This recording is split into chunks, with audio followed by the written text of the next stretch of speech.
Halo, nama saya Bajul Putra.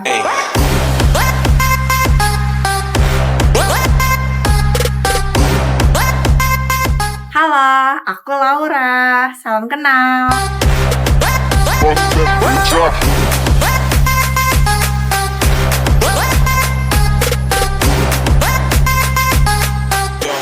Hai, saya Kayla Shipanjani. Salam kenal.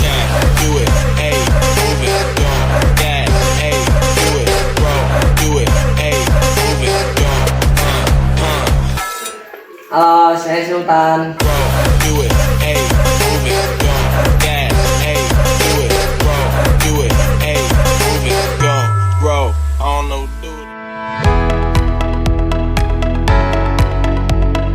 Kerajaan Banjar terletak di Kalimantan Selatan. Wilayah membentang luas dari Tanjung Sambar hingga Tanjung Aru. Kerajaan Banjar didirikan tahun 1520 dan dimulai kesultanannya pada tahun 1526. Nah, teman-teman tahu nggak sih bahwa kerajaan Banjar ini sampai 23 raja loh. Nah, yang bakal aku sebutin itu hanya raja pertama, raja pada masa kejayaan, dan raja terakhir saja ya.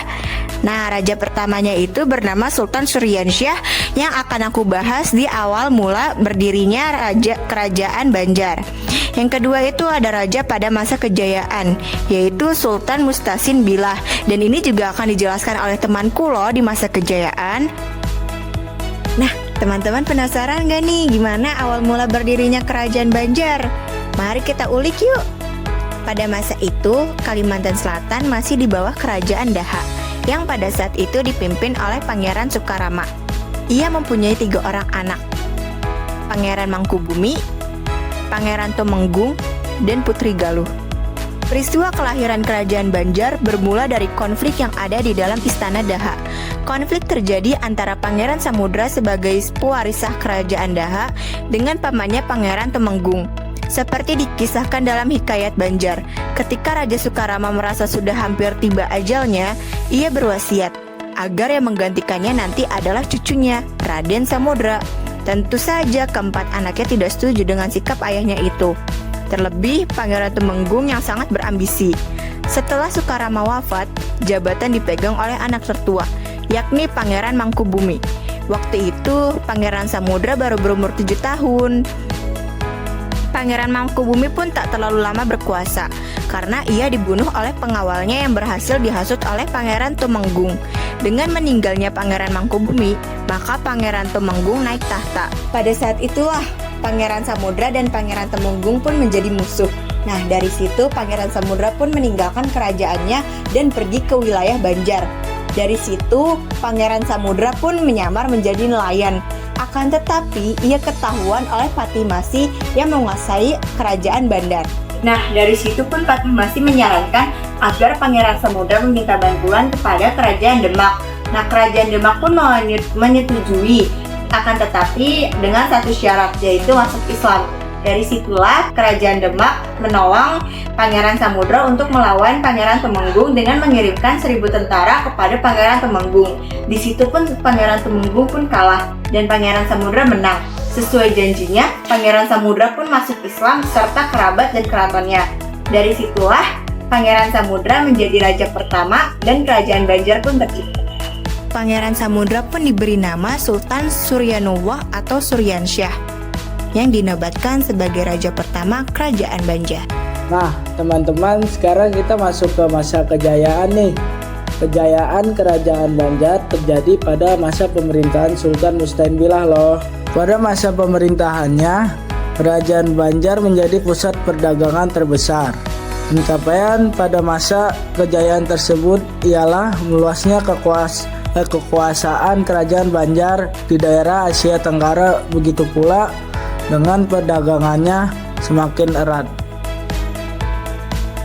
Nah, setelah dijelaskan mengenai masa kejayaannya tadi, pasti kalian penasaran kan mengenai keruntuhannya bagaimana? Oke, baik, akan saya jelaskan mengenai keruntuhan kerajaan Banjar. Nah, tahukah kalian kalau sebelumnya itu Kerajaan Banjar memiliki hubungan perdagangan yang baik dengan kolonial Hindia Belanda? Namun, terjadi suatu hal yang membuat orang-orang Kerajaan Banjar ini tidak menyukai dengan kolonial Belanda ini. Karena kenapa? Karena orang-orang kolonial Belanda ini mengikut campur urusan Kerajaan Banjar. Wah, tentunya hal itu akan membuat kemarahan besar bagi Kerajaan Banjar. Nah, tahukah kalian kolonial Belanda ini ikut campur dalam urusan apa sih? Kolonial Belanda ini mengikuti campur urusan adat kerajaan. Wah, itu lumayan fatal loh. Karena kenapa? Kolonial Belanda ini ingin membuat adat-adat di kerajaan Banjar berubah. Tentunya kerajaan Banjar pasti tidak menerima akan hal itu. Nah, keterlibatan unsur asing ini juga menyebabkan meletusnya perang antara kerajaan Banjar dengan pemerintahan kolonial Belanda. Lalu yang diketahui terjadilah Perang Banjar.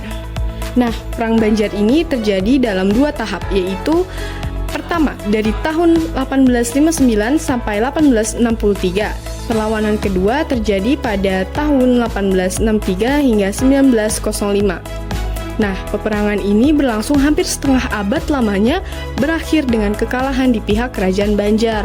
Wah, sayang banget ya teman-teman. Padahal kalau misalnya Kerajaan Banjar bisa bertahan, mungkin akan menjadi makmur sekali negara Indonesia ini. Dan tentunya Kerajaan Banjar itu memiliki kekuatan yang sangat kuat dalam sistem pemerintahannya. Nah, selanjutnya terdapat aspek-aspek kehidupan dari Kerajaan Banjar. Yang pertama, terdapat aspek politik. Untuk aspek politik sendiri, tentunya Kerajaan Banjar dikuasai oleh raja, yang dimana raja ini merupakan dari golongan Tutus atau golongan dari raja-raja sebelumnya. Nah, setelah raja, kekuasaan tertinggi itu ialah Perdana Menteri, yang dimana Perdana Menteri sendiri itu berasal dari golongan Jaba. Nah, yang kedua yaitu adalah mengenai ekonomi. Ekonomi dari Kerajaan Banjar sendiri mayoritas pencahariannya yaitu adalah pedagang, petani, dan nelayan. Lalu yang terakhir adalah sosial budaya. Untuk sosial budaya sendiri, Kerajaan Banjar meninggalkan sekitar 5 peninggalan, yaitu terdapat Masjid Sultan Suryansyah, Masjid Jami Banjarmasin, lalu terdapat Makam Sultan Suryansyah, Makam Sultan Mustain Billah, dan Kitab Sabilal Muhtadin.